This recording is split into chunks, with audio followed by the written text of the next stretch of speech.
Hello student, I am Mrityunjay sir and today we will discuss another important topic, plaster of Paris.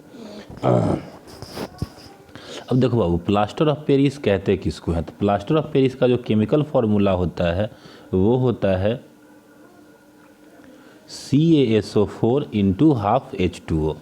अब पहले आप लोग जानते हो Ca को कैल्शियम बोलते हैं, SO4 को सल्फेट बोलते हैं। तो कैल्शियम सल्फेट हो गया और 1/2 को हाफ बोलते हैं, मतलब हेमी बोल सकते हो, और H2O मतलब वाटर, हेमी हाइड्रेट बोल सकते, मतलब हाफ मोलिकुल्स ऑफ वाटर क्या होता है, इससे अटैच्ड होता है। तो उसी को हम लोग क्या बोलते हैं? प्लास्टर ऑफ पेरिस बोलते हैं। तो calcium sulphate with half a molecule of water पर molecules of salt hemi hydrate is called plaster of Paris. Correct है। तो प्लास्टर ऑफ पेरिस का फॉर्मूला क्या हो गया? Calcium sulphate hemi hydrate. Correct है। कैल्शियम सल्फेट हेमी हाइड्रेट को ही हम लोग क्या कहते हैं?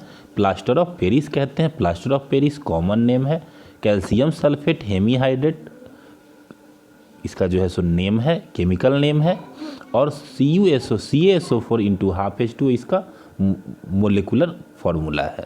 अब देखते हैं, एक टॉपिक है वाटर ऑफ क्रिस्टलाइजेशन। देखो किसी भी सब्सटेंस में अगर फिक्स्ड अमाउंट ऑफ वाटर अगर ऐड कर दे तो उसी को हम लोग क्या कहते हैं? वाटर क्रिस्टलाइजेशन या क्रिस्टलाइजेशन ऑफ वाटर या फिर वाटर ऑफ क्रिस्टलाइजेशन। जैसे यहाँ देखो, when crystal of certain salt are formed they do so with a definite number of molecules of water chemically combined in a definite proportion. Water of crystallization is the number of water molecules chemically combined in a definite molecule proportion with the salt in its crystalline state. This water is responsible for the geometrical shape and color of the crystal. कहने का मतलब यहाँ पे क्या है कि water of crystallisation क्या होगा? एक फिक्स्ड अमाउंट ऑफ वाटर का मोलिकुल्स अगर किसी भी सब्सटेंस में ऐड कर देते हैं जो उसके ज्योमेट्रिकल शेप के लिए भी रिस्पॉन्सिबल होगा और कलर के लिए भी रिस्पॉन्सिबल होगा, उसको हम लोग क्या कहते हैं? हम लोग वाटर क्रिस्टलाइजेशन। मतलब किसी भी, जैसे CuSO4 ले लो, तो CuSO4 में कितना 5H2O डाल देते, तो यही फिक्स्ड अमाउंट ऑफ वाटर जो है, यही फिक्स्ड अमाउंट ऑफ वाटर जो 5H2O लिख रहे हैं, यही आपका क्या है? Water crystallization. तो एक चीज़ आप ध्यान रखोगे कि किसी भी सब्सटेंस में अगर fix amount of water add होता है तो उसको हम लोग कहते हैं क्रिस्टलाइजेशन ऑफ वाटर या वाटर क्रिस्टलाइजेशन या वाटर ऑफ क्रिस्टलाइजेशन, तीनों नाम से बुला सकते हैं। तो एक रिमेंबर रखना है बात को, substance containing water of crystallisation is called hydrous substance या hydrate. This is water can be expelled by heating. जब हीट करेंगे तो वाटर क्या हो जाएगा? निकल जाएगा। And then the salt is said to have become anhydrous. मतलब पहले अगर किसी मोलिकुल्स में अगर वाटर प्रेजेंस है तो उसको आप कहेंगे हाइड्रेटेड या हाइड्रस सब्सटेंस। जब उसको गर्म करेंगे तो वाटर मोलिकुल्स क्या होगा? रिलीज हो जाएगा, इवेपोरेट हो जाएगा, वेपोरेट हो जाएगा। तो उसको हम लोग क्या कहेंगे? अब जो ड्राई सब्सटेंस बचेगा उसको हम लोग क्या कहेंगे? एनाहाइड्रस। मतलब CuSO4 को हम CuSO4 इंटू 5H2O ले लो, तो CuSO4 इंटू 5H2O मतलब ये फिक्स्ड अमाउंट ऑफ वाटर किस में ऐड है? CuSO4 के क्रिस्टल में। वो शेप के लिए भी रिस्पॉन्सिबल है और कलर के लिए भी। अब ये मोलिकुल्स ऑफ वाटर जब हम लोग हीट करेंगे तो ये तो रहेगा, लेकिन ये वाटर मोलिकुल्स क्या होगा? रिलीज कर जाएगा। तो वाटर मोलिकुल्स जब रिलीज कर जाएगा तब इसको हम लोग CuSO4 को बोलेंगे एनाहाइड्रस, लेकिन CuSO4 इंटू 5H2O क्या बोलेंगे? Hydrated salt. ध्यान रहे, एनाहाइड्रस सॉल्ट और हाइड्रेटेड सॉल्ट, डिफरेंस क्या हुआ? हाइड्रेटेड सॉल्ट में fixed amount of water add रहेगा और एनाहाइड्रस सॉल्ट में क्या होगा? फिक्स अमाउंट ऑफ वाटर जो होगा वो क्या हो जाएगा? रिलीज हो जाएगा। तो अब आइए देखते हैं प्रिपरेशन।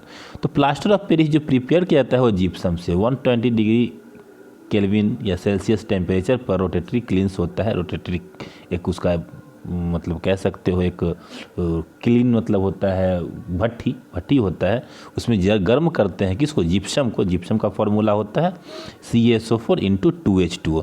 इसको हीट करेंगे तो क्या देगा? Calcium sulphate hemi hydrate. अब कहो सर जी यहाँ CaSO4 इंटू H2 है, तो इसको 2 है, इसको अगर तुम 1 करोगे तो ये कितना हो जाएगा? हाफ हो जाएगा। तो 2 CaSO4 के साथ एक H2O है, तो एक CaSO4 का कितना H2O? Half H2O। करेक्ट है। The temperature should be kept 140 degree Celsius, otherwise further dehydration will takes place and setting property of plaster Paris partially reduce. कहने का मतलब अगर ज़्यादा हीट दे देंगे तो वो भी वाटर क्या हो जाएगा, निकल जाएगा, डिहाइड्रेट हो जाएगा और प्लास्टर ऑफ पेरिस अपना प्रॉपर्टीज़ क्या कर देगा, खो देगा। प्रॉपर्टीज देखिए, प्रॉपर्टीज क्या, it is a white powder when mix with 1/3 of its mass it evolved heat quickly set to hard porous mass within 5 to 15 minutes. इसलिए इसको सर्जरी में भी यूज करते हैं। During setting a slight expansion about 1% in volume occurs so that it falls the mold completely and takes a sharp impression. The process of setting occurs as follows: CaSO4 into half H2O, water डालेंगे, CaSO4 into 2H2O बनेगा और वही क्या कर देगा, harden gypsum बना लेगा, dehydrated हो जाएगा। The first step is called the setting stage and the second stage is called hardening stage. The setting of plaster of Paris is catalyzed by sodium chloride while it is reduced by borax और alum. Alum मतलब फिटकिरी, इसके द्वारा क्या होता है, ये catalyse होता है, मतलब कैटलिस्ट का काम करता है। इसका यूज कहाँ करते हैं, इन सर्जरी। सर्जरी में जैसे आपका हड्डी टूट जाता है तो कभी प्लास्टर करवाने जाओगे तो जो आपके वाइट कलर का जो बैंडेज करता है, हर बैंडेज के ऊपर से जो एक न्यू सब्सटेंस लगाता है वाइट कलर का, उसको हम लोग क्या कहते हैं, प्लास्टर ऑफ पेरिस कहते हैं, जो सर्जरी में बोन को सेट करने में क्या होता है, काफ़ी यूजफुल होता है।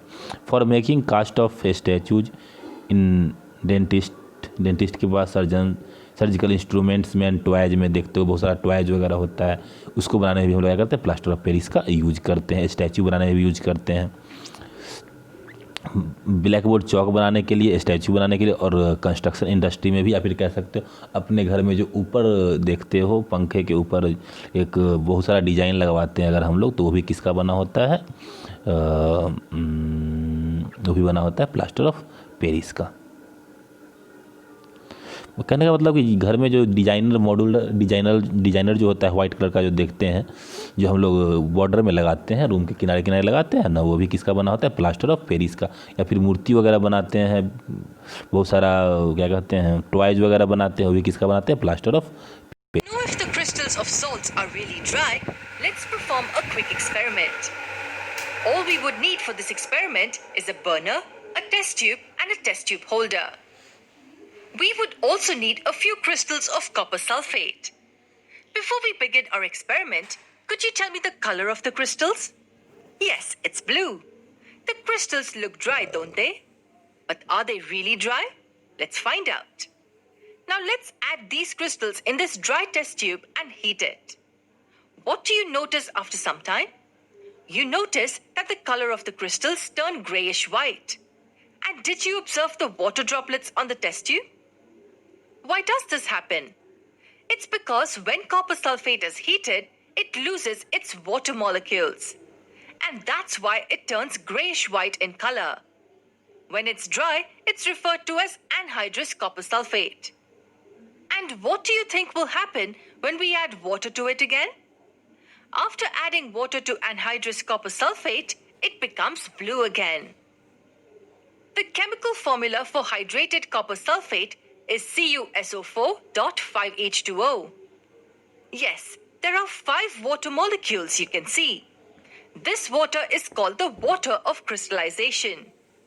Water of crystallization is the fixed number of water molecules present in one formula unit of a salt. So we can say that 5 water molecules are present in one formula unit of copper sulfate. And when heated, it loses its water molecules. Another example is that of ferrous sulfate. It has a green color due to the presence of 7 water molecules in it. So though the crystals look dry, they aren't really dry. Another salt which possesses water of crystallization is gypsum. It's a hydrated salt of calcium and its chemical formula is CaSO4.2H2O. What is it used for? When we heat gypsum at 373 Kelvin, it loses its water molecules to give us plaster of Paris. Have you heard of plaster of Paris before? Yes, it's a substance which doctors use as a support for fractured bones. It's also used in the construction industry and in making casts for statues. and also making designer false ceilings. Its chemical name is calcium sulfate hemihydrate, and its chemical formula is this: CaSO4 and half a molecule of water. After addition of water, plaster of Paris is again converted into gypsum. Okay, are you wondering how we are able to see just half a water molecule here? Is that possible? It's written like this because two formula units of calcium sulfate share one water molecule. And why do you think it's called plaster of Paris? Does it have anything to do with the city named Paris in France? Plaster of Paris was first made many years ago and has been used by ancient Egyptian and Roman civilizations. However, it wasn't used on a large scale until the 17th century, when it was required to be used in almost all the construction in Paris. In the year 1666, a fire raged across London, destroying many parts of it. In its aftermath, the King of France ordered that all walls made of wood in Paris be immediately covered with plaster as a protection against such fires. This resulted in large-scale mining of gypsum, which was available around Paris in huge quantities. Thus, during the early 18th century, Paris became the center of plaster production, and hence the name Plaster of Paris.